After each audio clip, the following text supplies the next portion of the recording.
Today on Monkey Life. Tragedy at the park when chimp Cherri loses one of her newborn twins. Little Louise is limp and gone. A stink fight at the Lemur Enclosure when two new arrivals are given a rough welcome. And a match made in heaven as Kim and Tien start work on their duet.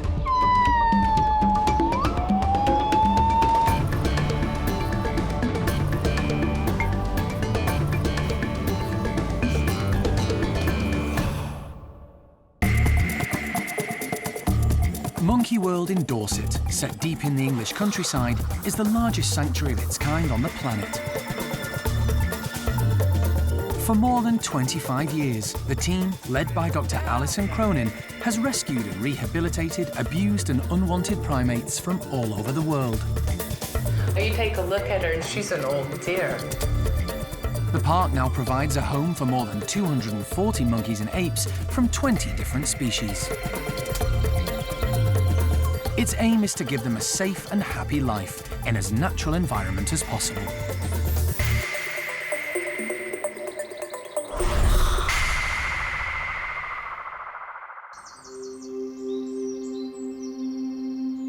At Hananya's enclosure, the chimps are unusually quiet.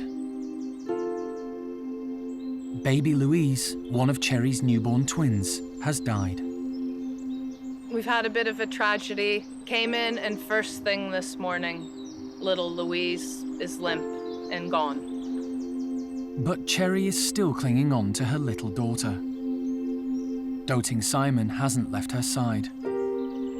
Because Cherri is such a good and focused mother, she's still carrying around little Louise and looking after her and caring for her and wishing her to still come back to life. You know, it's the kind of thing that you'd almost be in disbelief. I can't speak, I've never lost a child, but I can only imagine that somebody who has would want to hold on to that little baby and will it to take another breath. While Cherri is refusing to let go of Louise, her other twin Thelma is a little bewildered and holding on tight to her mum. It's really a little bit of a difficult and worrying time because whereas she's having to focus so much attention on supporting and carrying Louise and her little limp body, Thelma is having to cling tight and actually support herself a little bit more because Cherri's attentions are on Louise. Peggy and Arfur are doing their best to comfort Cherri and Thelma. Arfur has been besotted with the twins ever since they were born. Alison is puzzled over Louise's death. I'm not quite sure why she passed away. We know that the survival of multiple births is not likely in non-human grade apes, but we're gonna wanna know why. I want to know why, but we're gonna have to get Louise off of Cherri at some point in time. My gut instincts say that she hasn't had major trauma, she hasn't wasted away, and to me, the only thing to leave a perfect little healthy body like that is maybe she suffocated. And looking at Cherri and those two babies, Louise was always tucked sort of down and under lower, sort of around her waist and carried a bit lower. And when she would make nests at night, Louise was always tucked right down in amongst everything, whereas Thelma was sort of more front and center and up high. I'm wondering if there was just a very sad tragedy in the night at this point, and this is just speculation, but if when making the nest and falling asleep, you've got Thelma, Cherri, the nesting material and everything, is it possible that little Louise was just sort of trapped in amongst all of that and couldn't get enough air in and simply suffocated and went in the night? But it is just a guess, and Alison believes it's important to find out exactly what happened. As soon as we are able to get hold of Louise, I would definitely send her off for a post-mortem, mainly just because I want to know if there was anything that we should have seen, could have done for her, and perhaps more importantly, is there anything that we should be doing for Thelma? If animals die, a lot of the time, the information that you gain from tragic situations can be even more important than you gain from wonderful situations because it will help you avoid tragedies in the future. So yeah, if we can get hold of Louise, we'll definitely be sending her off for a medical exam.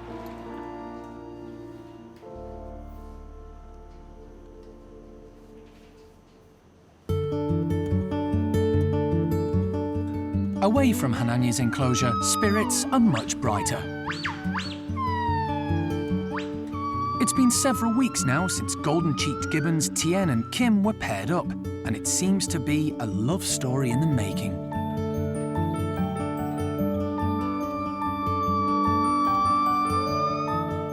Tien used to sing with his family, but started singing on his own a few months ago. That was one of the reasons staff knew he needed to move, as male gibbons do this when they're ready to look for a mate.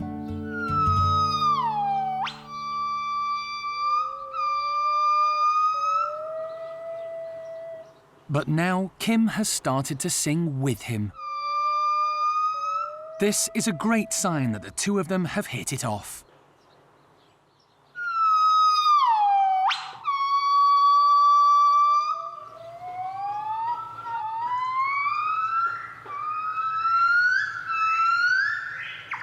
Golden-cheeked gibbons are found in Vietnam, Cambodia and Laos, and in the wild they sing a short duet most mornings.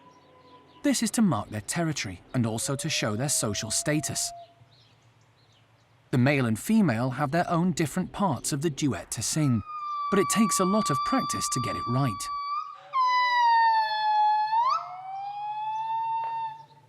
Kim's song is far from perfect.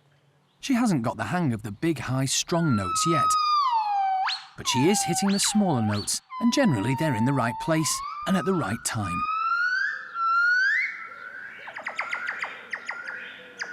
As for Tien, his song is more sophisticated than Kim's. But he's going to have to learn to adapt it so that Kim can join in. Eventually, she should take the lead. Kim still has a lot of growing up to do. At 5 years old, she was very young to have left her family and isn't fully matured. Over the next few months, she's likely to go through the colour change that happens to all adolescent female golden-cheeked gibbons, where they turn from black to blonde.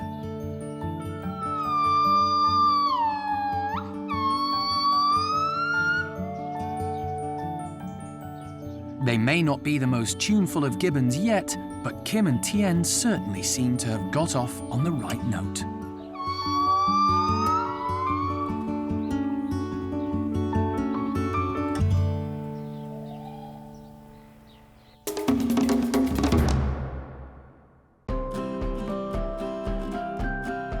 Two more primates hoping to get off to a good start are just settling into their new home at Malagasy, the Lemur Enclosure.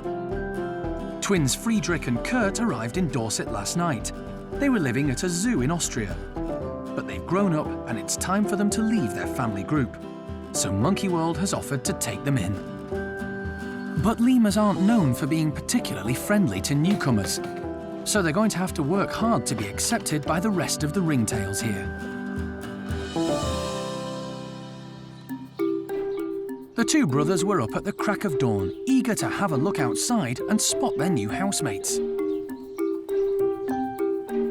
Friedrich and Kurt are cautious. The team is going to introduce them to the other lemurs gradually. They know the ringtails are likely to give the twins a hard time.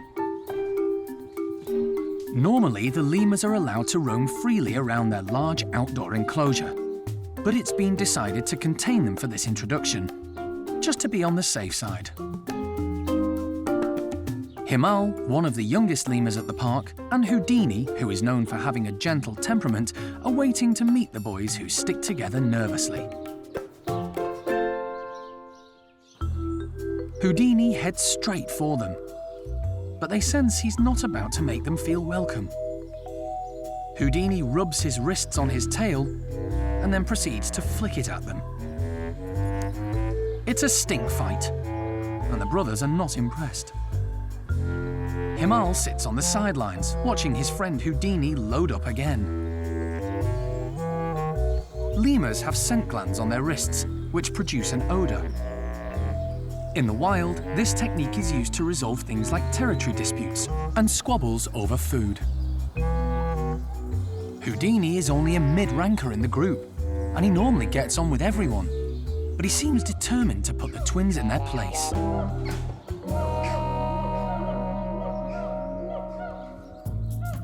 It's time for some of the others to get in on the action. and they all seem keen to make their mark. Dominant male Indiana starts scent marking, and Renton follows suit. Kurt shows he's no pushover by trying to claim a bit of territory for himself.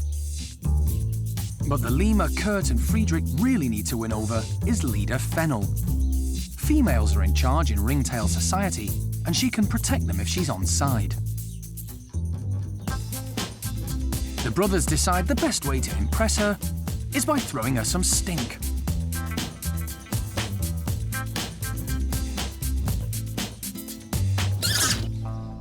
You may need to work on your chat-up lines, boys.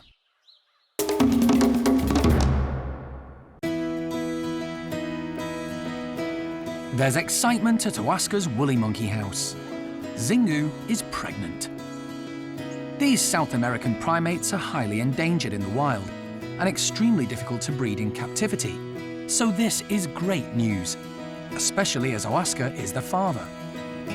He's extremely valuable to the breeding program because he's wild caught and has only had one baby so far, so his bloodline is very important. It's tricky for the team to guess when the baby's due, although staff do keep detailed records, and they know that woolly pregnancies last 7.5 months.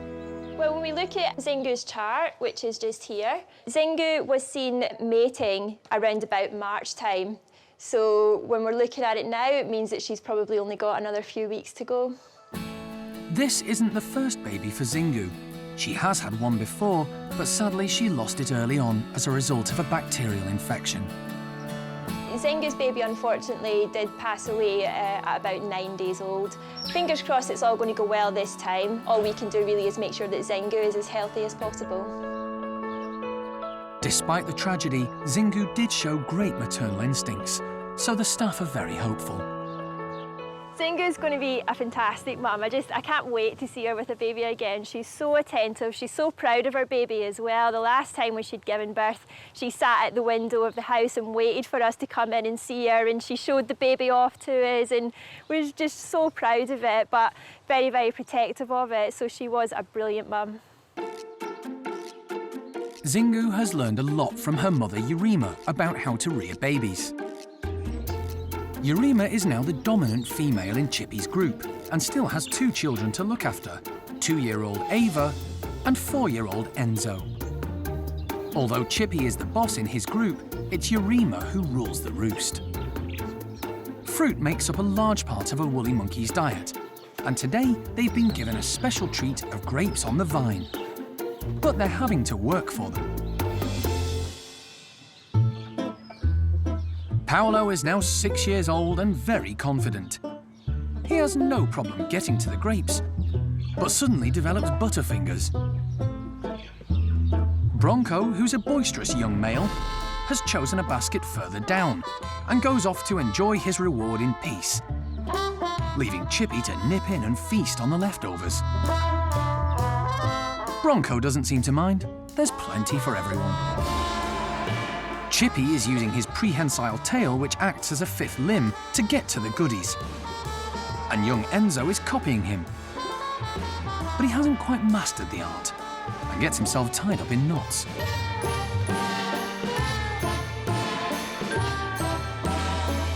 Urema decides it's time her daughter Ava got a look in. But boss Chippy is hogging her basket. Urema politely persists, and Chippy eventually gets the message, although he grabs plenty to take with him. Ava seems quite happy fishing out the grapes on her own, so Urema leaves her to it. But greedy Paolo is waiting in the wings and swoops as soon as the coast is clear. Ava gives up on the grapes.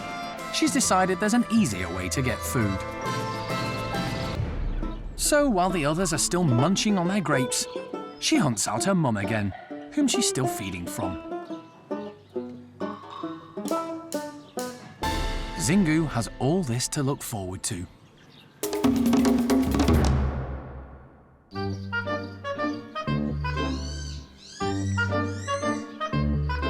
There's only one Saki monkey at the park, and he's called Jethro.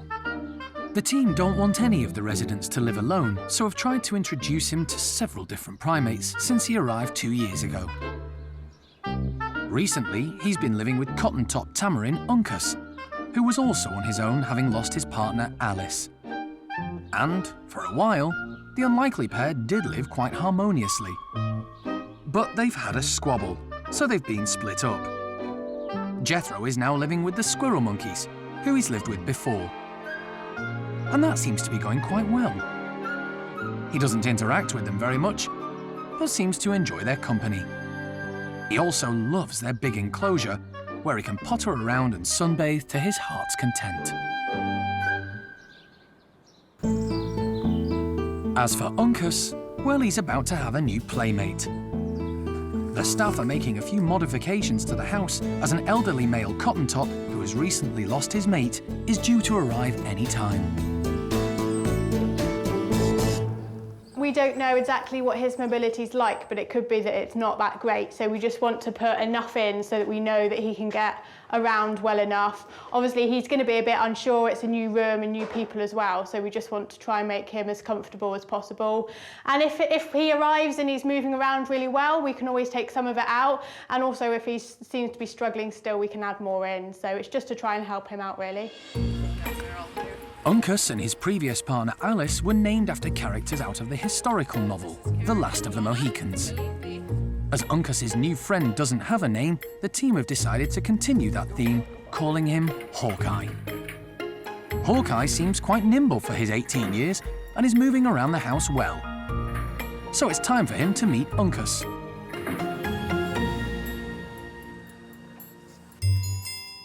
Uncas goes straight over to introduce himself.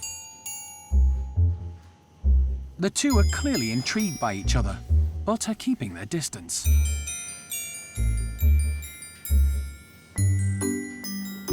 Uncas moves around the room, keen to let this newcomer know that he was there first. Hawkeye decides to retreat to a back bedroom. Maybe he needs some time to adjust. But Uncas is hot on his heels, determined not to let him out of his sight. Whether Hawkeye likes it or not, he seems to have acquired a new best friend. Cotton tops are just one of many monkey species at the park, but the cleverest of all of them are the Capuchins. The team has decided to put their intelligence to the test by building a mini termite mound out of an old drain pipe. Staff have put tubes into the pipe, which they're filling with rice pudding.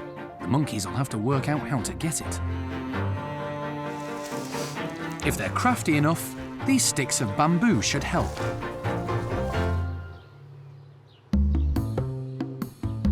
Felipe is first on the scene.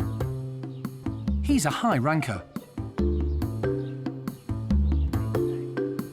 He lifts one of the sticks and finds food on the end, but discards it, not realizing he could use it to get to the rice pudding.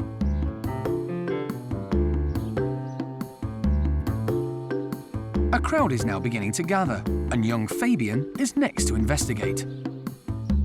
He too grabs a stick and tastes the rice pudding, but again throws away the secret weapon. When he tries to go back to the hole, Felipe scares him off. Marcy has joined Felipe now, and brave Fabian tries to sneak around the back. But Felipe spots him. Marcy and Felipe are baffled, so Felipe decides to call it a day. It's time for leader Winslow to show the others how it's done. But with no bamboo sticks left in the holes, he's not sure how to proceed, so tries to get to the yummy treat with his fingers, with high-ranking Fiona joining in. Meanwhile, young Fabian is hatching a plan. Frustrated Winslow has resorted to licking the pipe for any smears of rice pudding. He may be the boss, but on this occasion, he's lacking the brains. Winslow gives up and bows out. Fabian immediately leaps back on. He has an idea which he's desperate to try. Top marks for Fabian, he's cracked it. But before he has a chance to indulge, Felipe's back. However, he hasn't been paying attention. He tries to work out what Fabian's done, but hasn't a clue.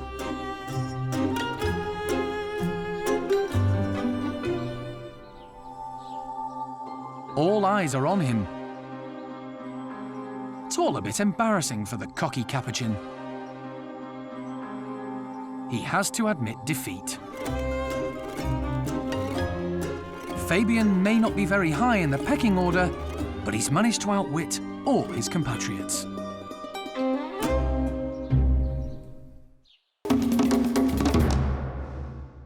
Next time on Monkey Life.